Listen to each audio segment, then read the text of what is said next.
Hello, good evening, and welcome to PM Express. It's Monday, and tonight we're discussing very important issues that were raised by an Imani report titled Ghana Threat of Decay. In that report, Imani maintains that over the last 5 years, Ghana has seen the most dramatic and frightening slowdown in the reform effort over the last 3 decades. The civil society group believes that whoever wins the Ghanaian presidential elections on December 7th will be confronted just by the next day with a country where virtually all the urgently needed major reforms appear stuck in a ditch. How true is this, and what is the way forward? You can join us by text 1760, or you can post your Facebook comments on our Facebook wall, facebook.com/multitvworld. We have a representative from Imani, Bright Simmons, is here with me. Bright Simmons is a member of the research team of Imani. And then I have Samuel George, who is a member of the government communications team. He will be responding to aspects of the issues that have been raised in the report, which were during the tenure of the NDC government. Later on in the show, we'll get onto the phone line and speak to representatives of the NPP as well, who have also been in government during the period under review. My name is Stephen Anti, and welcome, gentlemen, to PM Express. Thank you. So, Bright, I need to straight away ask you, what was the focus of this research, which came out with the results which were published? So we can assess a country's progress in different ways. One way is to look at what some might call the secular trends, what year to year happens, and to look at the measurements that are of interest in the short term. So people will look at macroeconomic policy. Some people will look, for instance, in budget implementation, etc., etc. You can also look at a country from the perspective of, is it transforming from one level of production to another? Is it transforming from one position in the Committee of Nations to another? And generally, how that country is completely changing the dynamics and the structures of its society and economy. So you look at the big structural dynamics in that particular country. What we decided to do was to say, first of all, there is sufficient attention over the last couple of years due to the liberalization of the media on the secular trends, what happens year to year. And there is serious contestation among different political parties as to what the performance of one party means in comparison with the other. Where we felt there wasn't sufficient attention was on those issues that we all agree as a country is likely to transform the country in such a manner that in 5 years or in 10 years, Ghana will be more or less unrecognizable. So you can look at, say, making comparisons with other cultures and other civilizations. You might look at the Chinese system and say, during the period of the Cultural Revolution and during Mao's time, of course, there were year-to-year differences and variations, etc., etc. But if you compare that whole period of the Mao regime with the period that, that followed, which is the Deng Xiaoping regime, or the Deng Xiaoping era, there was a clear break. There was, you had a continuity, then you had a major discontinuity, and the whole society was transformed. A couple of things was responsible for that. The decision, which was then later on imitated in other Asian countries to develop export processing zones in the south of China, led to complete transformation of the Chinese society and the systems. So that is what we mean by a structural transformation. We are looking at those items in different sectors and in different aspects of our economy and society, which are likely to contribute to a structural transformation of the Ghanaian system. So we took a number of sectors. We could have taken every sector and said, what are the 3 indicators in this sector, which, if that indicator was to improve, or if performance by politicians and other leaders was to improve, then the contribution of that sector to that transformation progress will be positive. So we did that for a number of sectors and decided that for some other sectors, you didn't have systemic issues. At least you didn't have issues that were as systemic as were prevalent in those ones that we decided to focus on. So we looked at agriculture, we looked at industrial policy, education and health, etc. And we came up with those major items that we believe do 2 things. One is their actual performance, the country's actual performance in that particular area is likely to lead or to contribute to significant transformation. And 2, lessons learned in the way that we've managed that particular factor apply in a cross-cutting manner to a wider range of issues in the economy. So that was the basis of the report. Why did we choose 5 years? Most countries now, there used to be competition among 3 cycles, 10 years, 7 year, 5 year. Over the last 3 decades, maybe 4 decades, most countries have begun to use the 5-year development cycles as a planning tool. So I think China has the same approach, South Korea does, Singapore does.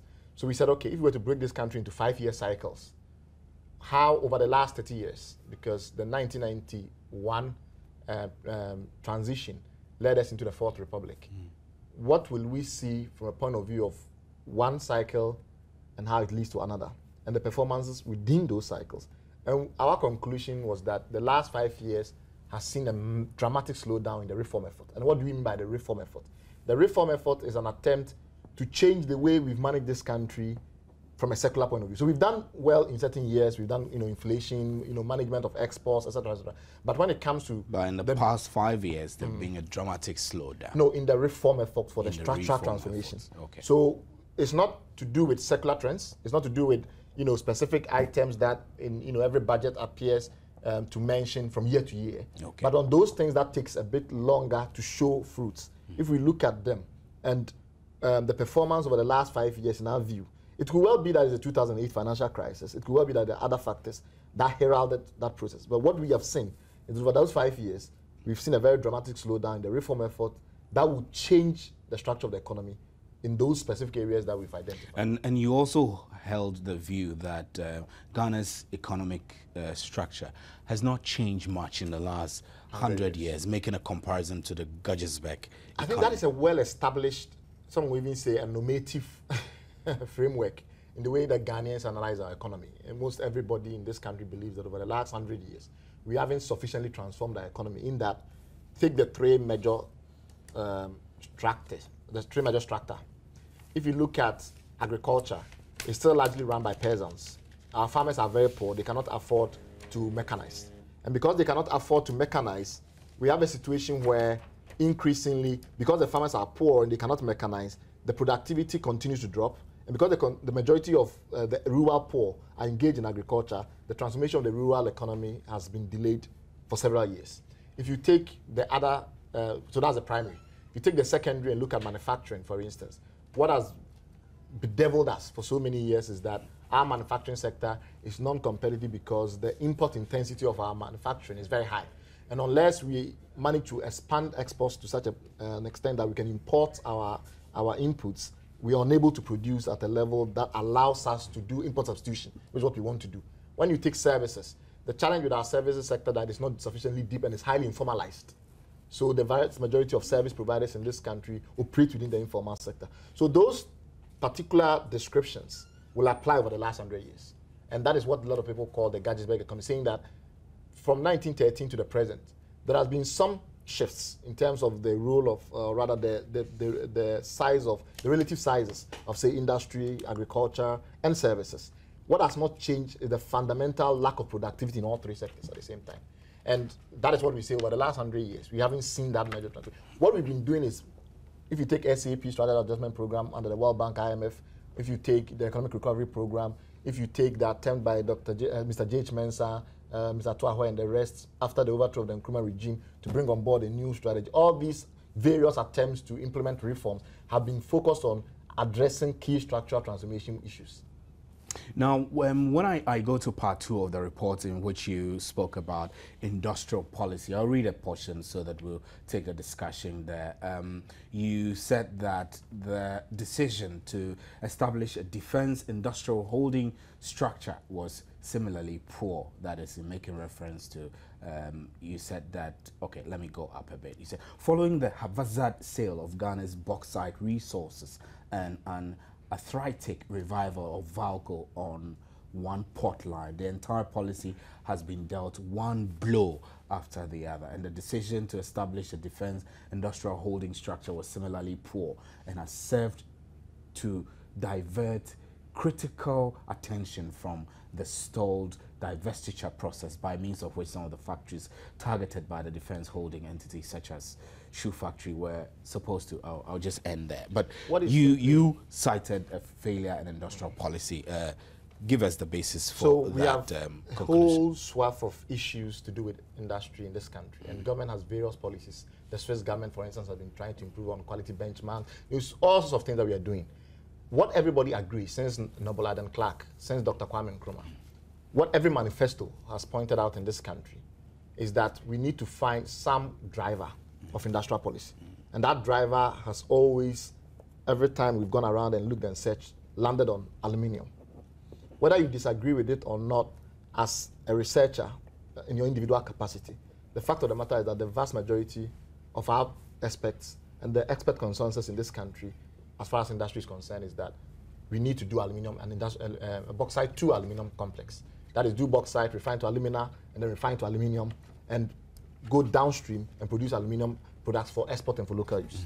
And the belief is that this contains within it the seeds of a potential industrial blossoming or flourishing. And they talk about the fact that not only can we use local bauxite, but we can even import bauxite and refine the aluminum into alumina. They talk about the fact that it could create ancillary services in our industrial hotbeds, etc. So we looked at that because it's critically one of those issues that almost everybody agrees is critical. And we realized that over the last 5 years, a couple of things have happened. First of all, the government decided to bring in a strategic partner to manage our bauxite resources. More or less, the bauxite resources were sold. The biggest and the most well-established of our bauxite resources were sold to a group called the Bauxite Mineral Group. The idea at some point was that this group will also bring in the technical capacity and perhaps the investment using the China, the CADF, the China Africa Development Fund, and other sources of finance to create this chain of creating an alumina refinery, either creating a parallel to, and that's where the confusion began, whether they were going to create a parallel to VALCO or they were going to revive VALCO, etc., wasn't very clear. The truth is that none of these policies have managed to take off. And we believe that, and we've written extensively about this matter, that a lot of the problems that have been encountered is due to fundamental flaws at the heart of that whole approach.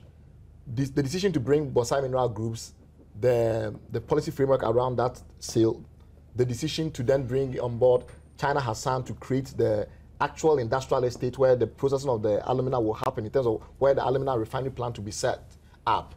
The decision then to revive VALCO on one port line when it's clearly not economically viable. All these haphazard, uncoordinated programs. The decision to to add the railway that will convey the bauxite to this industrial estate, to the CDB plan, when that CDB plan itself had been, we made arguments that it wasn't going to materialize as soon as they thought. It shows complete lack of coordination and lack of harmony between industrial policy and, general policy making at the level of government. So that is a policy that has failed. We've not moved forward. If you look at this current situation now, there are experts in this country who believe that the whole VALCO program is now completely disorganized because it's now hooked on, or rather addicted. The plant is so obsolete that it's now addicted to cheap electricity, which doesn't make sense for us anymore. Why should we be selling electricity to VALCO at way below what the VRA could sell to other commercial buyers and industrial buyers when the VALCO plant does not appear to be viable? So you have a lack of coordination, you have a lack of coherence, and the reality and the end result is that over the last 5 years, we've not moved forward in the area of building that aluminum complex. That was an example that we gave. Okay. We then also took the second one, item that you mentioned. Gas infrastructure. We took the gas infrastructure, but we also took the Defense Industrial Holding Corporation, which was another matter that we waged a massive campaign against in this country. The idea that the soldiers were going to go the commercial route and begin to make shoes for us was probably not true. It was probably not true because once again, partners from the Czech Republic were brought into Ghana, who we had done background checks on and were completely sure they didn't have the track record to revitalize these industries. A whole string of companies, industrial concerns, etc., were put together in this Defense Industrial Holding concern. Today, we've not heard anything. Go to the Kumasi Shoe Factory and see whether there's been any progress. You know why that is important? Because we had a divestiture program in which some of these factories, etc., were supposed to be offloaded to the private sector. By bringing things like DHawk and the rest, that process was halted. And today, if you go to Abosso Glass Factory, if you go to Kumasi Shoe Factory, if you go to the Ladder Tannery, etc., no progress has been made towards the divestiture of these industrial concerns which had been set up in the First Republic. So the whole point was that take the big ticket items. What are the things that in this country we've been trying to do for several decades and measure whether we've made progress over the last 5 years or not. And we clearly hadn't. Then gas. Gas is slightly new, but we'd always had a petrochemical strategy of some sort. We've been trying to get petrol in this country for more than 100 years. The first wells were dug in 1896. We, and most people believe, that even though petroleum is important from a revenue point of view, gas, if harnessed properly, could fuel an industrial boom. Now look at the way we're managing the gas policy in this country now. The decision was to completely outsource the entire operationalization of that idea. We got Sinopec to pre-finance it. Then we said they are completely responsible for engineering, procurement, and commissioning. Then we said we're not really going to be implementing any quantity management program. We're not going to be the guys who go around making sure everything is doing well, because Sinopec has full responsibility. And Sinopec should get its contractors, put together the gas plant, and let the gas plant run, because somehow or the other we trust Sinopec. Look at the agreement that we've signed with Sinopec, which is not yet been fully scrutinized. That agreement makes very little accommodation for liability if things don't work right. There are people who are now arguing that the specifications of that plant do not match international standards. We have done our own background checks, and there is no way that the plant of that particular set of specifications can be produced anytime below 20 months, because they said it was, what do you call it, Canada Thermo. We talked to Canada Thermo. 20 months is the period of time you require to construct a plant like that. We've been told by Ghana Gas that they will do it in less than 3 months. So either you're buying a second-hand plant from somewhere, or you haven't got a clue what you're doing. But whatever it is, it's not, you cannot commission a plant, design it, fabricate it in modular units, ship it from Canada, bring it to Ghana, assemble it on the plant, implement quality monitoring, do a test run, start rolling it out in 3 months, unless it's a second-hand plant that you bring it. But whatever it is, the transparency clearly indicates a couple of things. The lack of transparency indicates a couple of things. The policy is not sufficiently harmonized and coordinated. We have a challenge where, because the plant is modular, it's being designed elsewhere, the skills base in this country is not going to benefit. We're not going to have people in this country learn to do these things by themselves. Because it's fully outsourced, our banks and other financial institutions are not going to benefit. All these are problematic. But the most important thing is that if you look at the full chain of activities that are supposed to be happening, we're not going to get enough gas to do what we promised people we're going to do with our gas policy. So those were the issues in the national policy. And I think they exemplify the general trend. When you think of the big things, we're not making progress. We're making progress in the small things. All right. Mr. Samuel George, I will bring you in. I know Bright has spoken extensively about some of the fundamental flaws, especially we started discussing industrial policy framework. Walk us through the past 4 years of the NDC government, what has been done, and whether you agree with some of the issues that have been raised by Imani. Well, let me say a very good evening to our viewers, yourself, and Bright in the studio. I think it is most unfortunate that we will want to go down the path of doom and gloom and paint a picture that nothing has happened in the past 5 years or in the past 4 years. I would speak for the past, say, 3 years and 11 months, almost that 4 years. Your party has been that our party has been in government.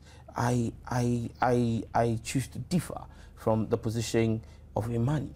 Okay, because when you look at the work that has gone in terms of industrialization, and I believe Imani will be the first to agree with me that industrialization does not happen overnight.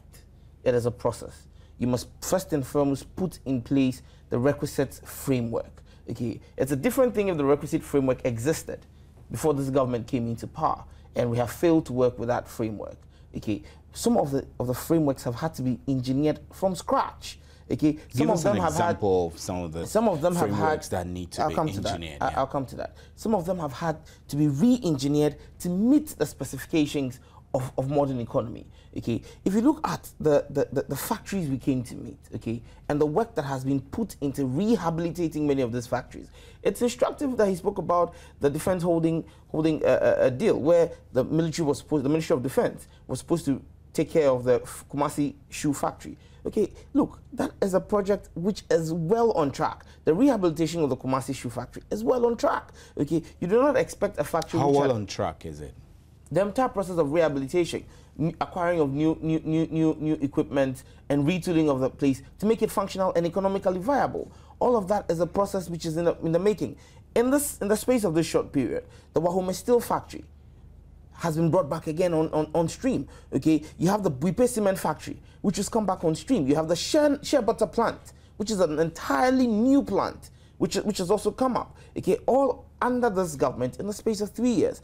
In terms of policy, we have looked at strengthening the EDIF policy, okay, and also looked at restructuring the National Investment Bank to becoming the key financier of industries in this country.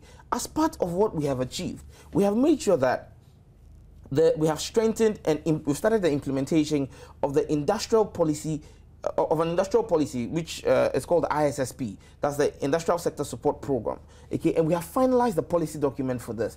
At the end of the day, you cannot just drive industrialization without the requisite policy framework, okay, within which to work, because that is the basis on which you can start. Look, the SADA initiative in itself is one huge initiative this government has taken, policy initiative to drive industry, because SADA is supposed to drive investment processes. Through SADA, the rice processing plant at Nyankpala has kicked off. Okay, the oil mill in Tamale has kicked off, and then the shea butter plant that I spoke about earlier in Buipe have all kicked off under the auspices of SADA. This is a drive to reindustrialize the nation. We know the Western regional there's a body for the Western region to redevelop the Western region. Clearly, they also have some inputs they are making with the gas infrastructure. The gas infrastructure for us is another key investment we are making as a government, okay? And for me, look, when the gas infrastructure comes into place, it transforms a whole lot of things in this economy in terms of our manufacturing, okay? Because look, when you have the gas infrastructure come in, it's going to be a serious boost for our manufacturing and industry sectors. I'll give you an example. Bryce is speaking about our bauxite reserves and all of that. We can run an entirely, and that is the plan of this NDC administration, that once the gas infrastructure comes fully on stream, we're going to run an integrated petroleum industry, which is going to be based on the bauxite and aluminum reserves of this country. We're also going to be running a petrochemical industry based on salts and the natural gas which we have. We have salts in the Adan-Keta basins, okay? In Ada catchment area, there is salt there. We can run a full petrochemical industry on that reserve. We can run a new fertilizer industry in this country to support our agriculture and boost our agriculture, because I do not believe that anybody is going to be asking us to shove agriculture down the ladder and say that we're focusing solely on industry. What we must do is be able to create a synergy between agriculture and industry. You can never write of agriculture. I guess what Imani seeks to suggest is that there being less transparency in all of these things that you're talking about the shoe factory in Kumasi, for example, how much it is costing the nation, what kinds of transparency measures are in place, what the outcomes are, and what due diligence have been taken. I think it would be misplaced for anybody to say that this administration has not been transparent. Okay, I'll give you a clear-cut example with the petroleum. We're the first to sign up to the EITI initiative, okay, which puts us up as a government for scrutiny to the last cent or last peso of oil revenue that comes in. Okay, that is the commitment of this government to ensuring that we are transparent. And so for me, the issue of transparency doesn't come in here. We saw the situations or conditions under which the oil deals were struck and the percentages that were given to this government under the previous government, okay, to this country under the previous government. And you ask yourself, I don't know if your money was existent at that time, and I want to defer to him to let me know how long they've been in existence. The agreements were made in accordance with the existing petroleum laws. There was nothing Imani could have said. Well, I think that is a very flawed position to take, because really? When the laws, that's what the law prescribes. You had petroleum laws that were put in place by the NDC before and the PNDC. Except you want to tell me, that today the NDC government is flouting any of the laws with regards to the setting up of industries in this country, for you to now be talking about transparency. But if you could not speak about transparency because you felt that the agreements were done, let me land. You felt that the agreements were being done, the petroleum agreement, which you all feel. Specific question. Let me clarify that. When I land, you can do that. When you say that there were laws in place at that point in time. Saying there were laws that have been put in place by the PNDC, which were laws that were complied with in apportioning those oil resources. Laws that were cast in iron that the NDC could not have. Can we let him make his point? Because you asked us a direct question. Yeah. There were laws that have been put in place by the PNDC regarding how petroleum resources, when they are discovered, are to be split between the state and the private sector investors. Those laws were complied with. I'm asking whether it's your position that Imani should have waged a campaign for the complete decimation of those laws, or what something else? My point I'm making here is clear, that what is source for the goose is source for the gander. If today, Imani is talking about transparency, when it comes to... Imani did not talk about transparency. I raised the issue of transparency. No, so if that is not Imani's position, I expected that Imani would have made that point. That's not your position. His silence means that he agrees that Imani has problems or is raising issues of transparency. Well, I have fundamental issues with the figures you have raised, and when you've ended, I'll go to them. As far as I'm concerned, okay, this government has shown the best will in terms of accountability to the Ghanaian people. We have, and I gave you a clear-cut example, the EITI we have signed up to. If you go into our manifesto and going forward, we have stated what our position is going to be in terms of our relation with industry and how we can boost industry to run. I have heard Bright talk about VALCO and the fact that we're looking at pushing things into VALCO. Why should we sell cheap energy to VALCO? Look, that is what is going to drive industry. When the cost of production goes down, you can become very viable. What makes the Chinese industries more viable? And simply because the cost of production is lower. How viable is VALCO today? No, because you operate on 1 port line or 6 port lines. Therefore, you don't have capacity. Therefore, you don't have economies of scale. Therefore, we can't sell cheap energy to you because you don't justify the bulk sales system that was put in place to make VALCO viable. If you have 6 port lines and you produce on 1 port line, because your capacity is too low. No, and your economies of scale why is VALCO producing 1 port line right now? Those are the questions which we must ask ourselves. Okay, look, at the end of the day, is VALCO even getting the requisite amount of energy they need to produce?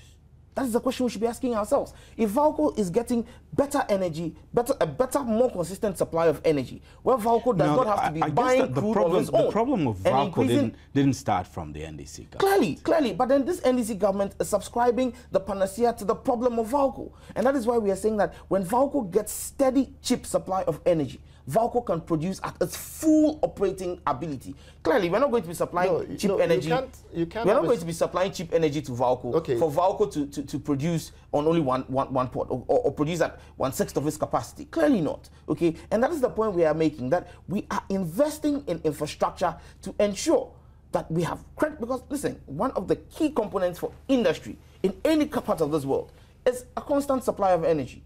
A constant supply of energy is a key component. If we can meet that demand, and at the same point in time, we are putting the requisite investment in terms of retooling and rehabilitating our factories to ensure that they can produce at optimum capacity, giving the requisite raw material and input. Why can't we improve this economy? George, let me give Bright Simmons I don't think you understood most of what I said, because you're not responding to the points I made, even though you are purporting to be doing so.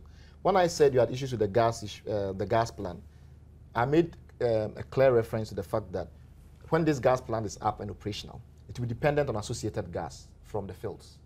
Associated gas means that depending on how much oil you are producing, you produce gas in the same proportion. Clearly. If you're producing around 70,000 barrels a day, you produce around 70 million cubic feet of gas. Sure. That gas is wet gas. That gas has to be dried. That necessarily means that the amount of gas that will be available will be less. Now, you have a situation where already for 60 million cubic feet of gas you're supposed to be getting from Nigeria, that is erratic and it's not necessarily providing you with the amount that you need for industrialization. Now, you've just told the people of Ghana that when this gas infrastructure comes on stream, you'll be supplying power to VALCO. When clearly that cannot happen. Why can't it happen? Because it's too small. The quantity of gas that will be produced by that plant. I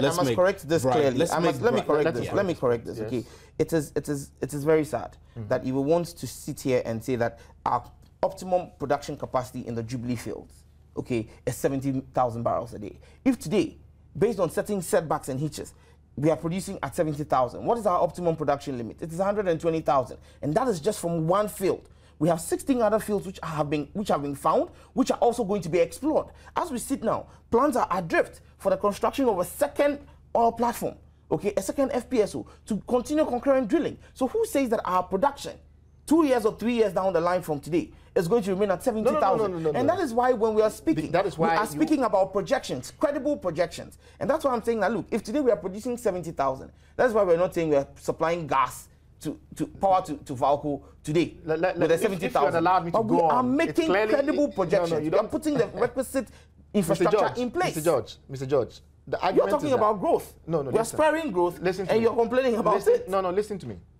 To produce, to come up with another field in offshore Ghanaian waters. It takes the commission of a development plan. It takes the ministry to approve the development plan. It takes additional investment. It takes a couple of years. It took us, because we fast-tracked it took 3 years for Jubilee to come on stream. You are telling Ghanaians, your government, that the gas plant will be operational in 2013, January, because it's going to be commissioned in December. We've not yet commissioned even the development plans that will allow us to bring another field on stream. That could take upwards of 4 years before we start to see new production.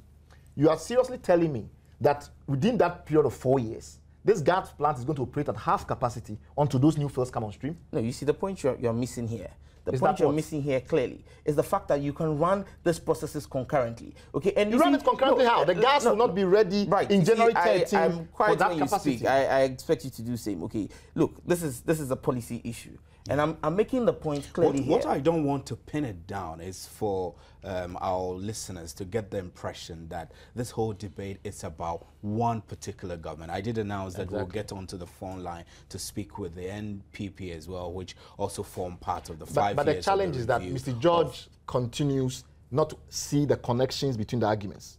So when we say that 2013, when you commission a gas plant, you don't have enough gas for it to be properly even viable. If you got 70,000, it's produced at 50%. It clearly cannot power VALCO. He says some new fields are going to come on stream. When are those new fields going to come on stream? 4 years away. You have a gas plant that is going to be sitting there. Look, then you are also not catching the drift of what I'm. What I'm saying is the point I'm making here is cannot be powered by the gas plant because you don't have the gas available. Listen. That's the point we're making. Today, VALCO is still running, even without the gas. What's the current running? It's running. You can say maybe VALCO is running at about 25% of its capacity on one port. Yes. Now the point must be made that if today we can give VALCO enough energy to produce 25% of what it can, and we can produce additional energy which can be sent to factories, industries like VALCO. That's what I don't get. So the point I'm making here is, what is your problem? If we are saying that we are going to produce additional energy, nobody is saying that in 2013 we are going to make VALCO run at 100%. We're saying that by 2013, going on within the next 4 years of our term, by the time we're putting ourselves up for election again in December 2016, we would have been able to bring VALCO to its full fractional operations, okay? Because by that time, we would have been able to make sure that our gas plants are running at full steam. How would you do that? No, but how would you bring the whole lack of coordination is not evident in Mr. George's remarks. You see, clearly with a kind of energy. VALCO's problem basically is energy and retooling. What about the issue of lack of coordination that Imani has raised? Look, Imani is raising that, but who says there's a lack of coordination? Let's confuse people. Let's not confuse people. You had bauxite. You brought in an investor so the bauxite can be converted to alumina. Then the alumina will be fed to VALCO. So VALCO doesn't have to import alumina. Yeah. Because VALCO is fed with continuous supplies of alumina, it can produce more. Because it can produce more, it justifies electricity being sold at a slightly cheaper price because it's buying more electricity. That makes sense so far. It does. If you don't manage your bauxite reserves properly by making sure that whoever strategic investors you bring in are the right strategic investors, then you don't have the alumina. At least you don't have the alumina, the bauxite ready to feed the alumina plant. You don't also have the alumina plant because nobody has put in the alumina plant. So VALCO does not have sufficient raw feedstock. Because VALCO doesn't have sufficient feedstock, it makes no sense to run it on one port line. Bright is engaging in conjecture here. It's not conjecture. It's clear conjecture. It's a chain of arguments. Look, let me tell you something. It's a chain of arguments. When you say you bring in the wrong investor, what do you mean? It's the same way Imani went to town and said that we had brought the wrong investor in terms of housing when they went haywire with SNECO. Okay, and SNECO was not the wrong investor? Clearly, you've had to back down on your position. Back down on our position? Clearly, because you saw that your position is unfounded. It was the same thing. We insist that company has been indicted on several grounds, on corruption grounds in Nigeria. What is that company is actually owed money by the state government, and they have a court ruling into that respect. That company has been indicted by the Economic and Financial Crimes Commission of Nigeria. Look, and that is an open indictment. It's sad that an organization which would tout itself as a leading policy initiative, policy think tank in this country. We want to run a whole or wage a whole policy campaign or argument on the basis of a Google page or Google search find. Okay, what efforts have you done to get in touch with the Judicial Service of Nigeria? Look, before SNECO was engaged, and this is not just the first time Imani is engaging in this. Okay, in the past 2.5 years, when it came to the free zones Enclave. Yes. In Sekondi. Yes, which we stand by. Hassan's International. Yes. Okay, that group is still doing its business. That is a credible business entity. But Imani again has a problem with it. SNECO is actually owed money, has a court ruling where the court is instructing the state to pay it for works it has done. Imani picks a press clipping from Google and is running to town on the basis of that. This man doesn't even understand Google. I think, no. Google is a search engine. Google allows you to access documents. I clearly know. Google produces no documents. Google produces no documents. You this kind of misinformation, miseducation of the population. Stop engaging in semantics. Stop engaging in semantics. Google is a search engine. I'm an IT person. You are an IT person doing what? Let me tell you something. That Google is a search engine. When you go on Google, when you Google things, all it gives you. This man does not realize that he gives you press clippings. We'll take a break. What does it produce? We'll take a break, and gentlemen. That others are put on the net. So if you tell us to get the judicial service, if the judicial service put a report online, you can ask. Well, I beg your pardon, we'll take a break and we'll be right back. I challenge you to. Welcome back to PM Express, and you may have registered as a voter, but if your age is below 18 years, do not vote, because underage voting is illegal and you can be arrested and prosecuted. Parents, please stop your children from voting if they are below 18. Any person under 18 years who votes may be arrested and prosecuted. This message is an initiative of the Editors Forum Ghana in collaboration with the National Commission for Civic Education, the Electoral Commission of Ghana, and Multi TV. Welcome back to a discussion, gentlemen. Let's move now to housing. The report spoke about housing, and I want to read it. Can I correct a couple of impressions? One, yes. Imani does not oppose every investor that comes to this country. In the area of housing, when Shelter Afrique was here, we happily, like everybody else, welcomed their involvement. Yeah. And Shelter Afrique was a well-established company with a track record. Now, they're talking about SNECO, and our friend, Mr. George, raised the issue about Imani's opposition to SNECO and appeared to suggest that it's unfounded. Clearly, this is a company that's been indicted multiple times by the Economic and Financial Crimes Commission in Nigeria. This is the apex body when it comes to investigating corruption. Mr. George does not have, sitting in Ghana, the same access to information that the EFCC does. To tell me that his analysis concerning the track record and integrity of SNECO supersedes that of the EFCC, to me, is hubris. It's complete hubris. It cannot be the case. SNECO has also been indicted by multiple states. He mentioned the court judgment that SNECO obtained against actually a bank, not the state. The state, when the government changed in that state, the state decided upon the recommendations of a properly constituted commission of inquiry that they were not going to honor payments which were clearly fraudulent in nature because SNECO had taken money and failed to deliver. If a company has this kind of stigma around it, any government worth its salt must institute proper investigations and ensure that the company has been cleared of these charges before proceeding to do business with them. By the time that we made our publications, and by the time that it was discovered, the what do you call it? The agreement had already been railroaded through Parliament. There was no interest on the side of this government to institute any kind of investigation. And Mr. George is now telling me that he has what do you call it? Unimpeachable evidence that SNECO is a good company. Based on what research? Now let me educate Mr. Bright. Please do. He might. Please with do. all his policy think tank background, he might not be that is not of interest to me, sir. I'm an advocate. Informed about the processes the government of Ghana undertakes before he engages any institution. The government of Ghana is not a chop bar. It is a government. And before SNECO was agreed upon, or an MOU, even first and foremost, was agreed or signed between the Ministry of Works and Housing on behalf of Government of Ghana and SNECO. First and foremost, SNECO had to go through financial due diligence, which was conducted by the Ministry of Finance and Economic Planning and the Bank of Ghana. And what were the outcomes? SNECO, with reference to the EFCC. SNECO was cleared.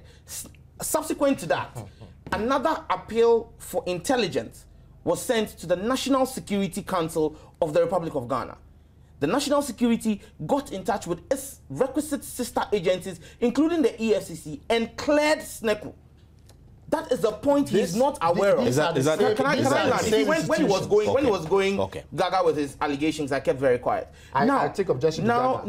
Now, a blatant lie that has been put out here is that by the time they went to press, when they were misinformed about the SNECU deal, that it had been railroaded through Parliament. The SNECU deal was not signed by Parliament or approved by Parliament until its last sitting in October, just this November. Imani had gone to town somewhere in June or July. You understand me? And so that is a blatant lie that has been put out here. It had not been railroaded through Parliament. It now went through the processes in Parliament after you had spoken. You put the cat before the horse. People of Parliament, my brother, look, you should understand the workings of Parliament. The fact that a document has been sent to Parliament doesn't mean it's been approved. Do you know when the Freedom of Information Bill was sent to Parliament? Has it been passed? Let me go on. You see, so that is a blatant lie you put out. No, you railroaded it through Parliament. Please. Because you had made absolutely no Mr. Simmons, we would like to move the discussion away from it. He's trying to belittle the guests out of Parliament by saying that we railroaded Parliament. That refused to heed when warnings were made about GK Airports, which was the company that was supposedly representing Ghana, government of Ghana, in the undertaking involving the South Korean conglomerate STX. What happened to that STX deal? We stayed in this country where people like Mr. George, clearly it would not wash. People like Mr. George refused to heed when advice was given that GK Airports had no ability to partner the Koreans in the delivery of houses in this country. Go and read the Ishmael Yamsen report, which was delivered to the Castle, about the capacity of GK Airports. They could not raise $1.5 million to help capitalize the company to the tune of $5 million. Due to that fact, the Koreans refused to continue to participate in that deal under the terms of the original arrangement. HFC, which was supposed to provide mortgages, refused to continue to participate in this. And his gentleman tells me that the due diligence, why would you engage in all of this? Why would the policy think tank want to go down this road? This country is aware of what happened to the STX. It is very sad. This country is aware. STX did not fail because of a Ghanaian company. So Mr. Simmons, let's hear. Why did due diligence? He's now mentioning Hassan International. Hassan International. Would you? Yeah. If you want to have a monologue, you can go ahead. That's what I expected. Actually, I wasn't expecting you to be on the show. Well, clearly you didn't get your brief. Once again, just like you failed to get your briefs on the companies you are making noise, you failed to get your brief from the director. You are not helping to. The director of the show gave a brief and told me I was meeting you. So how? Well, clearly then you don't do your homework well. You don't do your homework well. Let's settle down, please. Even coming on the show, you can't do your homework about it. How can you do your homework about this? I beg your pardon. Let me tell you. I'm not going to accept the low punches. Let me make this point. I'm sorry. I'm not going to accept the low punches. No. It's a fact. If you cannot even do your homework to know who you are appearing on a show with, how can you? The reaction I'm making here is clear. That look, at the end of the day, or we stop the show. Can you please keep quiet and let me talk so that the viewers can listen? If you wouldn't listen, because your mind is made up. Okay, the point must be made here. Focus on your argument. Yeah, are you done? The point is what? The point must be made here that STX did not fail because of the inabilities of any of the partners. Why did it fail? Funding was raised. Why did it? No, let's establish. I'm coming to that. Yeah, okay. STX simply failed, and a press conference was held by the minister because of boardroom wranglings. The most ridiculous argument I've ever heard. Boardroom wranglings. What does it mean? What does the boardroom wranglings mean?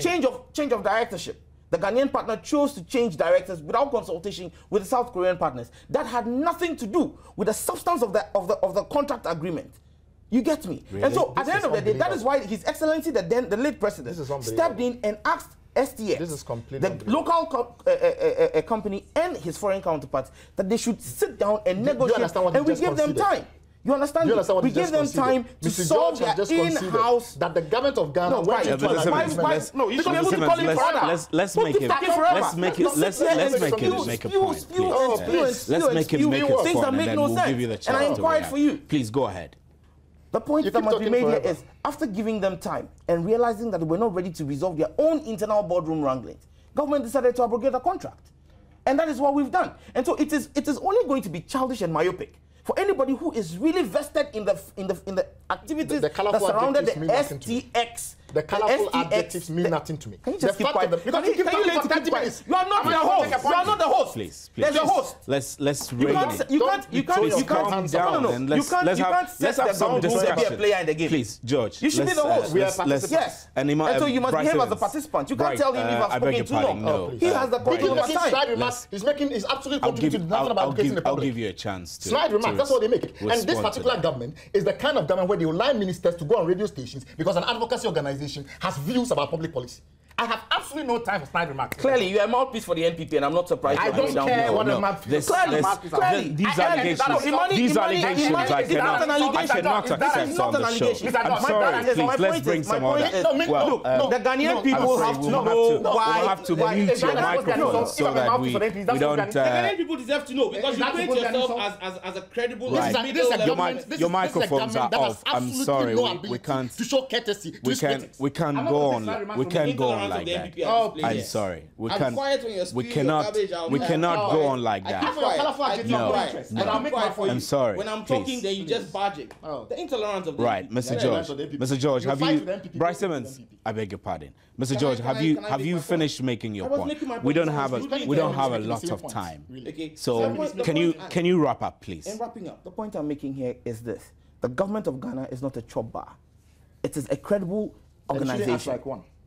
Can you learn to shut him up for a minute? Can you calm down so that he'll make his point? The point must be made here that at the end of the day, due diligence has been carried out on all of these organizations. If an organization has its internal wranglings, you cannot sit as a policy think tank which expects to be mid-level, and because you have come out to say you're a capitalist, you choose to do the biddings of an opposition political party and ridicule government and everything. No, these are not snide remarks. Imani has stated clearly that it is a capitalist organization. Right. Okay. Thank you. They said they have capitalist let me give let me explain Bright to this gentleman here whose only duty is the partisan interest of his institution. That STX was flawed from beginning to end. If the government of Ghana enters into an arrangement which allows one minority partner purporting to represent Ghana's interest to misdirect itself to the point where the whole agreement has to be abrogated to the detriment of the security service in this country, then that government fundamentally does not understand the duty of policy, its duty to policy making in this country. And I don't believe that that's what happened. It's just that this Mr. George gentleman here, who continues to make snide remarks at every opportunity, failing to show even the least amount of courtesy, refuses to acknowledge that information was passed on to the government about the fact that GK Airport, which was the Ghanaian representative, had no capacity, and therefore that it could not partner the Koreans and deliver it. Dr. Ismail Yamson prepared a report that delivered to the castle. The details of that was completely clear and sacrosanct. The Ghanaians, because they could not raise funding to capitalize the business, could not continue to expect the Koreans to respect the Ghanaian shareholding in the whole structure. Furthermore, no funding had been secured at the time that the project was supposed to go on. Therefore, and because the whole country, as well as the Parliament of Ghana, had been briefed that funding had been secured, the minister of the government minister then in charge of that ministry went to Parliament to mention two organizations, one being Barclays Bank, the other being, I think, Stanchart. It's Stanchart, actually, saying that they had secured funding from these organizations. I know for a fact, and I'm telling you today, Mr. George, that they had not secured funding.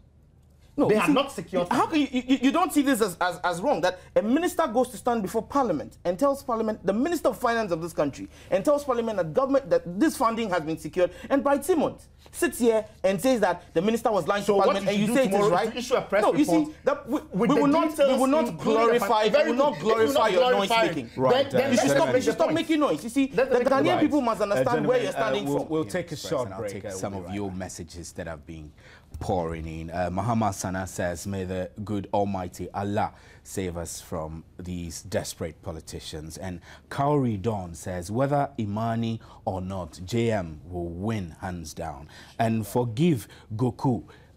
Imani should be fair in their analysis and give at least some credit to the government and achievements so that we may not see Imani as partial. And Mensa Konto says that Stephen, Ghana has been in a confused state for the past 20 years. And Percy Forson, you say, in fact, a new and a formidable government will resurface come next year to cool the nerves of weary Ghanaians what has the ruling government got to defend? And James Moiko says, the NDC has disappointed most of us who voted for them. I want NDC to name one single achievement that they have achieved for the good people of Ghana. NHIS, Metro Mass Transport, National Youth Employment Program, and the like can be mentioned as achievements of the NPP. But what do we see in NDC government today? Pure corruption.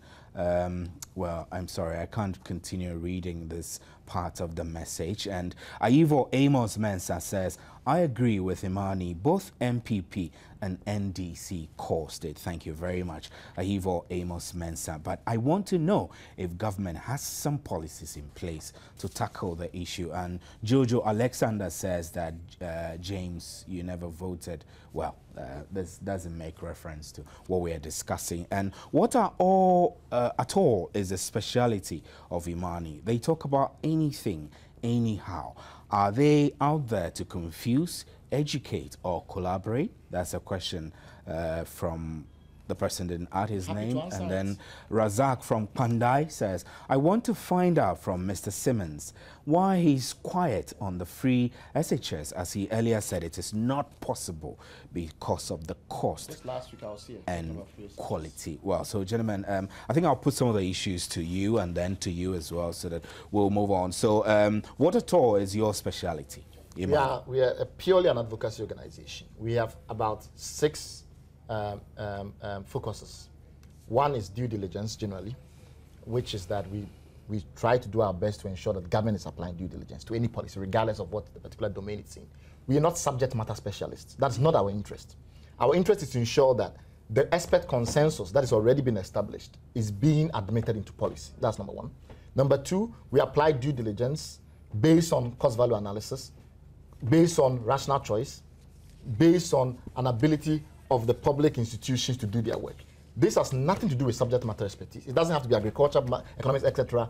So long as the expert consensus exists, we will make sure that policy making in this country aligns with that expert consensus, which is not necessarily developed by the man.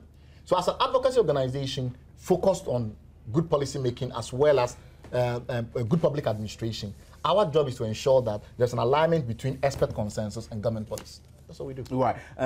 We've been unable to go through a lot of the issues that were raised in the Imani report: infrastructure, housing, energy, education, health. I need you to wrap up in a few words what the thrust of this report has been in the areas which we haven't discussed: energy, health, and education. So first of all, I'll make one point. Yeah. It's about time that politicians in this country stop thinking that they can shut anybody down. It's about time that they stop thinking that by labeling people as belonging to other political parties, they somehow stigmatize them. We haven't got the time or the tolerance to stand that kind of attitude anymore. If a politician feels that they have a case to make, they will make it just like any other civil society person. And if they want to match us boot for boot, we will match them boot for boot. That is the point I want to make. All right, what does that mean? A match for boot for boot? That is that we'll go to the public domain, we'll go to the marketplace of ideas, and we'll contest them over every single matter that they raise. Okay. And we're quite perfectly equipped to do so. Okay. And we're willing to do so. Okay. So summarize for us the issues of education, health, our argument energy. Very straight, our arguments are very straightforward. This country has been doing well in some years and not too well in other years on the small items, on the small things. On the very big things that will transform this country, we haven't seen much progress in 100 years. Our argument is that over the last 5 years, even the attempt to change that position has completely slowed. Some of the issues around health involves national health insurance, for instance, where we are now beginning to tout the fact that premiums that are collected are a very small percentage of the overall resource envelope as some kind of an achievement. It's not. We should increase the percentage of premiums in the overall financing mix. That is not happening. Without that happening, that fund, National Health Insurance Fund, is not going to be sustainable. In the area of education, the reforms should begin to once again emphasize content and administration. We haven't seen enough curricular reforms in this country. That must happen. In the area of energy, until you fix the issue of tariffs, you can build all the power plants you want and litter them across the country. The power plants, like we're seeing now in the case of Sunan Osogli, where even though they can use diesel, when the gas stops flowing, they stop producing electricity because it's not economical to use diesel. If you're going to create a mix in this country that works, you need a tariff system that allows those who can pay a little more to pay a bit more for energy, and those who cannot to stop. All these matters are extremely important. They are those matters that will lead to a complete structural transformation of the economy. And our view is that they have slowed. Right. Samuel George, I'll give you a few minutes to wrap up. Yes. We're already behind we're well time, behind time. yeah. And I'll just state the point that I believe, and this again is my opinion, that Imani is a confused bunch that they don't know, they don't have an area of expertise, they are jacks of all trades, and they're just doing the biddings of their political paymasters. Where do you see ourselves as a country going from the issues that he raised? Abject nonsense. As a patriot, as a Ghanaian who lives in Ghana and knows the realities of this country, I would say that we are improving as a nation.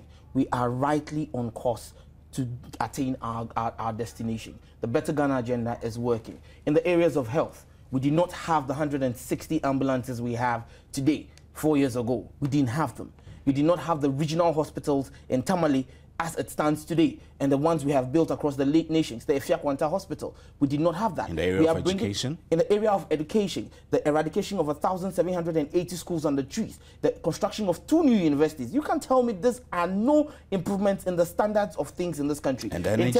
In terms of energy, our commitment to making sure that by the end of our next term in office, we have moved our generation capacity to 5,000 megawatts is something liable. The fact that in the last 3.5 years, we have started construction of over 20,382 housing units for the BNI, for the military, for public servants. You cannot tell me we are not doing anything. Right, Samuel George, thank you very much. Samuel George is a member of the NDC government communications team, and Bryce Simmons is a member of the research team of Imani Ghana. And I must apologize, we made several attempts to get representations from the MPP who have also been in government during the 5 years under review by Imani. Thanks very much for your messages and texts. Join us again tomorrow for another interesting edition of PM Express. Good night.